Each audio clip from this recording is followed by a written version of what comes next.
All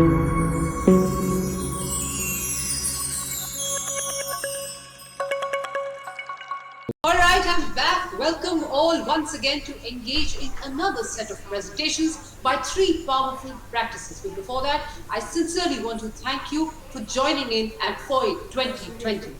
Without further ado, let's invite our first speaker, architect Smaran Mallesh from Cadence Architects. Smaran Mallesh is the co-founder of Cadence Architects and is also involved in teaching design at architecture schools in Bangalore. Architect Smaran received his master's degree from Austin E. Knowlton School of Architecture, Ohio State University.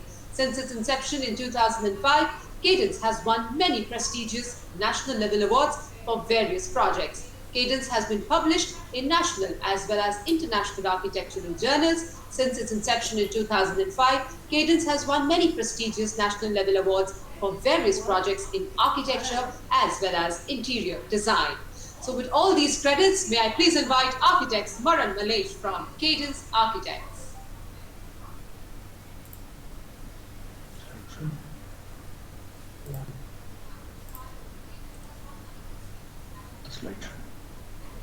Hi, welcome. Hi guys. Firstly, thank you FOAID for having me here. Am I clear? Audible? Yes, very much. Okay.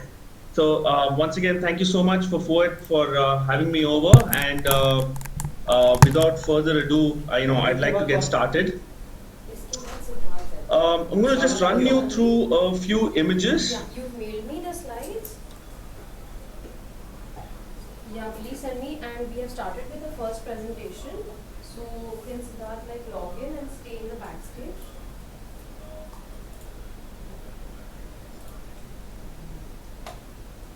No, you can keep it on so that as soon as this gets done, we can immediately put him in the live without Now these are works by a French photographer and artist called Zachary Roy, and basically they're called isolated facades.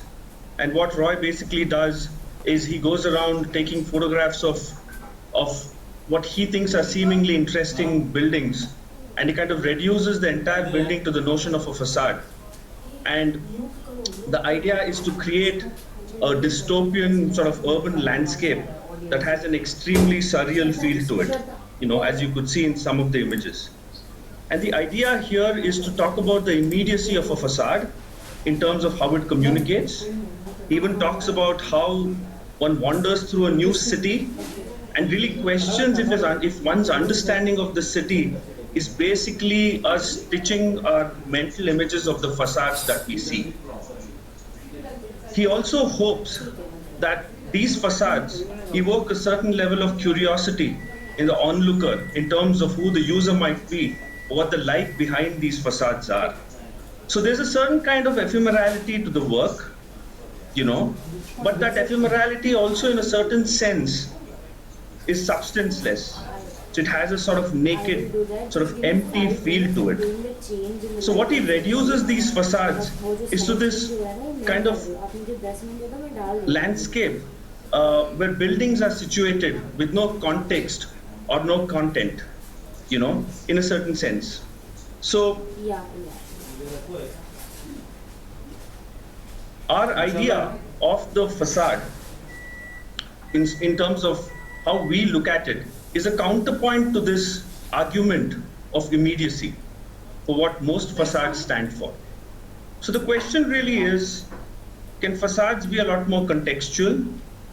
Can there be a philosophical depth in terms of meaning? Can it have more content where it goes beyond the immediate effects of a two-dimensional surface that communicates almost like a billboard, or can it do more? So the idea really over here is to look at the facade in terms of a few architectural concepts, through some of our work, and the idea of the facade as either threshold, as aperture, as this idea of a sign. Could it be a living membrane, or could it be a veil that kind of uncovers something important beneath it? What more can a facade do? So essentially going to be looking at 5 projects and maybe we can Yashasvi look का भी at आवाज़ है, each of micro का these सब आवाज़ आ रहा है projects to तुम्हारा अभी। explain इसने अभी किया ना तभी भी a आवाज़ आ रहा certain concept है। in उधर terms चालू है of क्या देख तेरा? what we are looking at as we go along. उधर तो म्यूट है। So the first idea is the idea of the threshold. Interesting about the idea of the facade is that it also becomes this plane or this boundary that sort of separates the inside from the outside. And interestingly, a boundary, by the notion of its definition, is also that line where the inside and the outside meet. So not only does it separate, but it also becomes this point where two different mediums meet. So the facade, in a lot of sense, becomes a threshold in terms of what it separates and how it distinguishes between two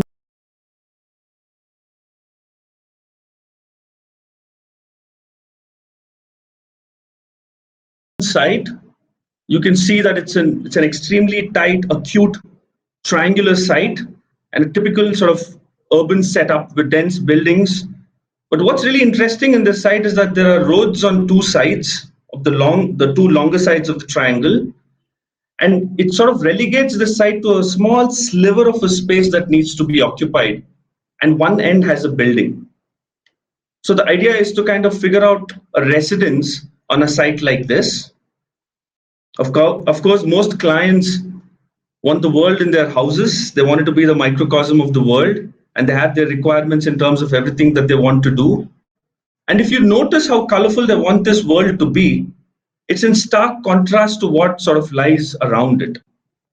So the idea was to kind of build this threshold, almost in a sense to fortify the house, in a certain sense, from what surrounds it. Because what surrounds it almost has this feel like it's going to encroach upon it, encroach upon this sort of safe haven that a home needs to be, just given the sheer conditions of the site. So the facade over here really needs to be that threshold that keeps this sort of almost threatening outside sort of safe from the inside, right? So this gives you another perspective, this diagram, in terms of what the site is like, the surrounding, and the way this thing is wedged right in between with the facade. And this it stands, and as you can see, the threshold that we are talking about in this case is a perforated metal sheet that kind of spans the entire length of the building and sort of covers the inside from the outside. Of course, what lies beneath the screen is a world full of, color, character, text.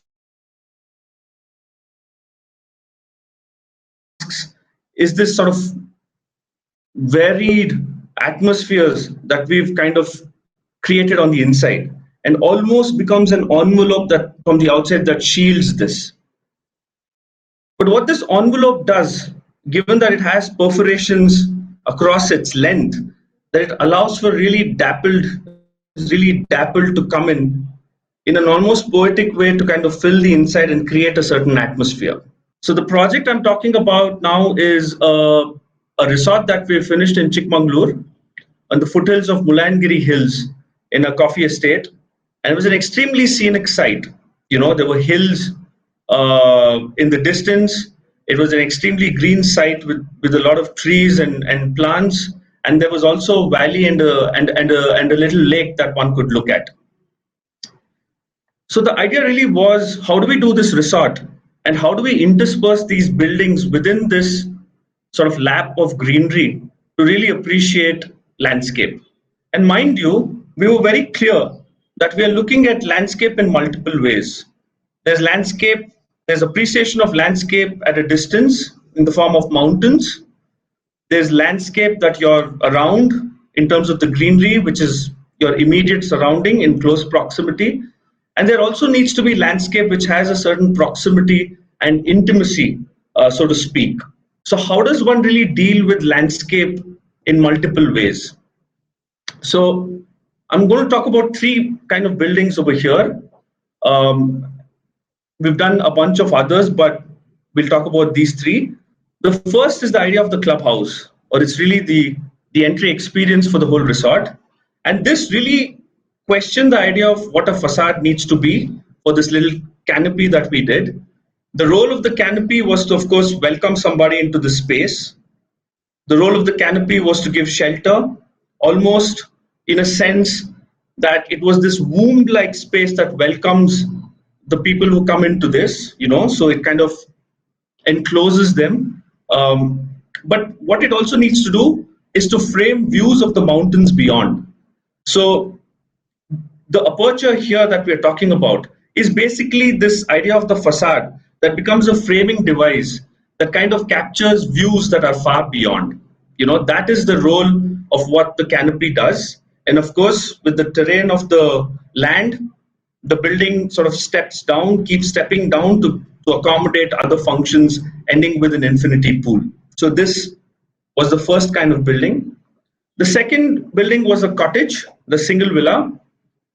And what was really important here was to capture this idea of the landscape that is in close proximity, that is right around you.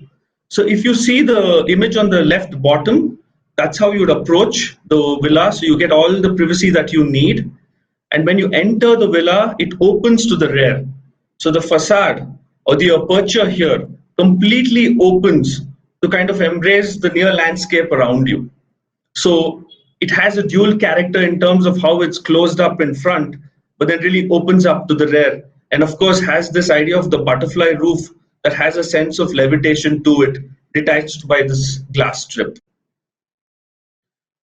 The third building type over here is the presidential villa, which is a lot more introverted.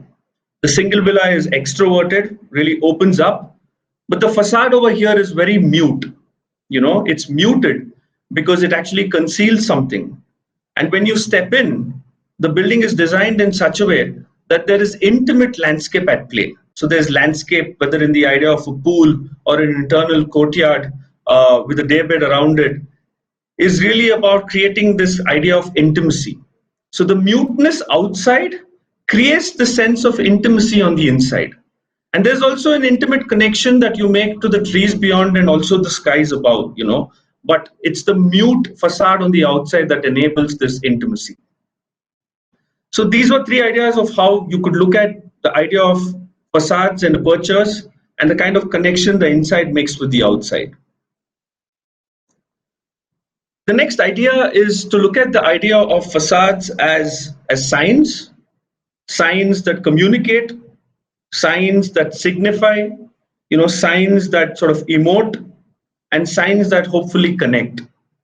So how can facades be these screens of performance in a certain sense to actually connect and communicate all of these? So I'd like to talk about a project which was a lot of fun to work on, which was a kindergarten that we did for children. It's a kindergarten, but it was on a tight site and there were multiple levels, so we had to go vertical. But the idea for the school was to kind of put ourselves into the shoes of those little children to imagine what a fun school might be for them. The idea was to see what a child's fantasy would be for a fun building to learn in. Would it be buildings made of giant candies with letters and numbers floating around, to create the facade? Could it be like you're entering the mouth of a little monster? What could all of this be? Of course, when it came to the inside, we were kind of inspired by Corbusier's architectural promenade, but we looked at the idea as an experiential promenade. Mind you, all experiences are strictly under the age of 6. So we really thought what those could be. Could it be about, windows that look like it's on a ship? Could railings be like how it is in a zoo? How could there be a fun staircase, so on and so forth? So we took this architectural promenade or this experiential promenade from a child's perspective, and we kind of rolled all of that up to create the interior. And the idea was to see what is this sign that we would put on the outside that could house all of this on the inside. And we didn't want this sign to be mute. We wanted this sign to say something, to convey something, to emotionally connect with the children. So we looked at other ideas that maybe children would find really exciting, and we tried to kind of abstract those, almost in a sense like there were ornamental effects on the building, but we almost looked at the building as a giant ornament. So what that translates to is a facade like this. So if you see, there are windows that come from letters, and numbers. There are areas that feel like giant candies. There's an entry that feels like you're entering the mouth of a monster, so on and so forth. So this really becomes a conglomeration or an assemblage of fantasies of what a child could be. But they're all signs and they're all symbols, and they're meant to sort of evoke certain emotions in children and connect with them. So this is what it holds inside. It's a crazy kaleidoscopic sort of world on the inside with lots of colors and shapes and textures, and the outside, in some sense, gives a hint or an impression of what could lie beneath. The next aspect that I'd like to talk about is this idea of facades as membranes. So the moment I say membrane, we're looking at it as skins. Could the building skin sort of live? Can it breathe? Can it grow with time? Right. So the idea of a membrane, and again, a membrane sort of separates two conditions on either side. And so, what would facades as membranes be? So we were asked to do a sort of a wellness center in the heart of the city on an extremely busy road and an extremely tight site.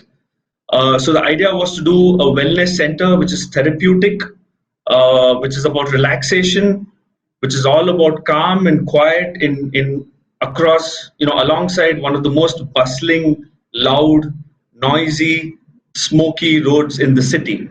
So the membrane or the skin or the facade here became very critical in terms of how we kind of shelter or soothe the interiors from everything that's happening on the outside. There's noise pollution, there's air pollution. It's extremely harsh in terms of its context. But then we had to create this membrane that sort of lives, breathes, and behaves in a certain way that actually kind of soothes the insides, and really makes that a haven for the people who've come for therapy or for relaxation. So this is just a GIF. We had a tree that we had to work with, so the plans sort of work around it, and then the program gets stacked up. And then there is this idea of the facade or a membrane that sort of envelopes this whole thing. So this is the unfolded elevation of that envelope.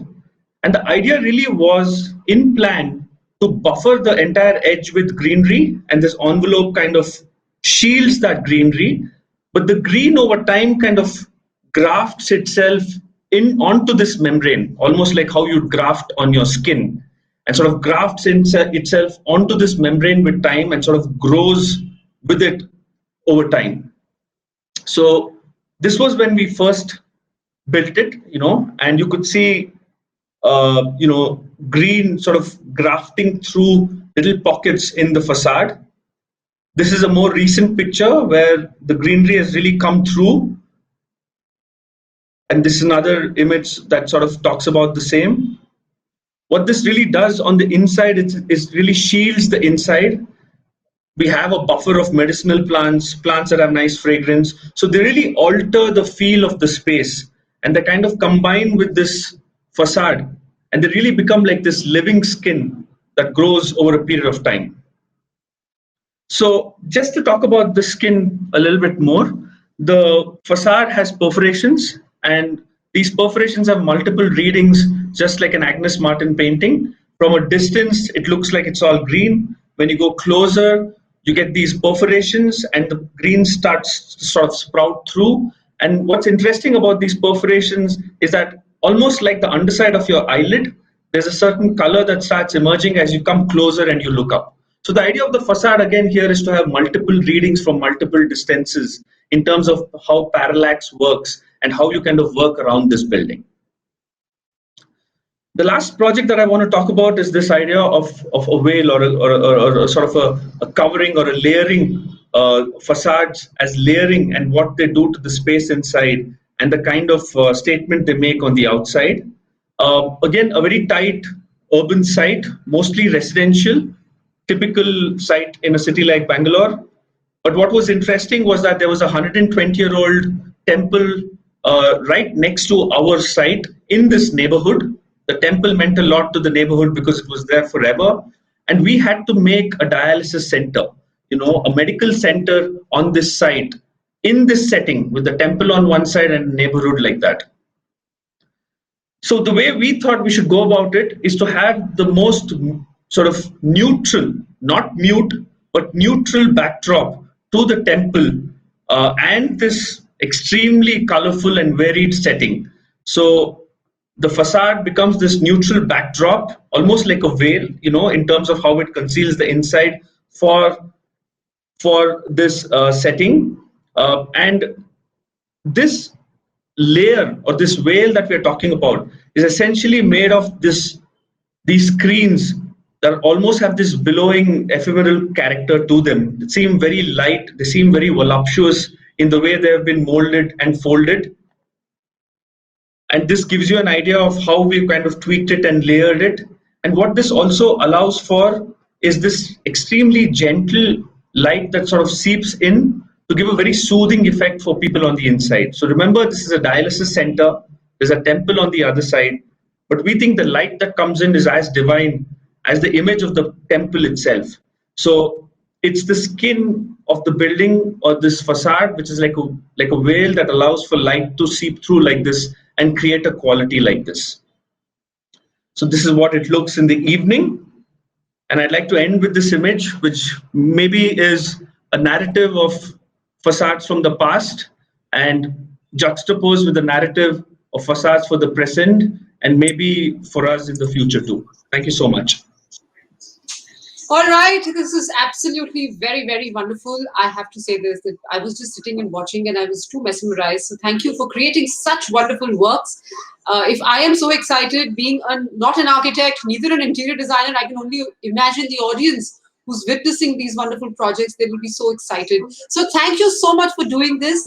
And we have a question and we wanted to ask you for that. Just give me a moment. Can I ask the technical team to put a question, please?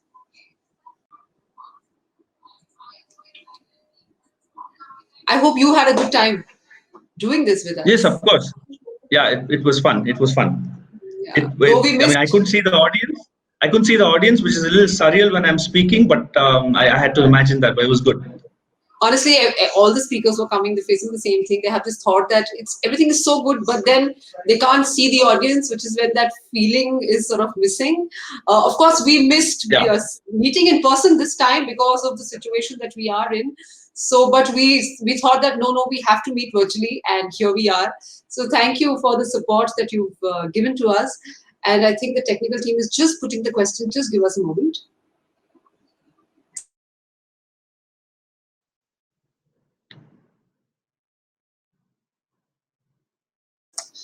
Just to let you know that, okay, we have the question. So it says the behavioral aspects of your fenestrations is phenomenal. Thank you for sharing your projects with us. I would like to ask, how do you inculcate a language in design with a given brief? Thank you so much. I was more than happy to share our work with everybody over here.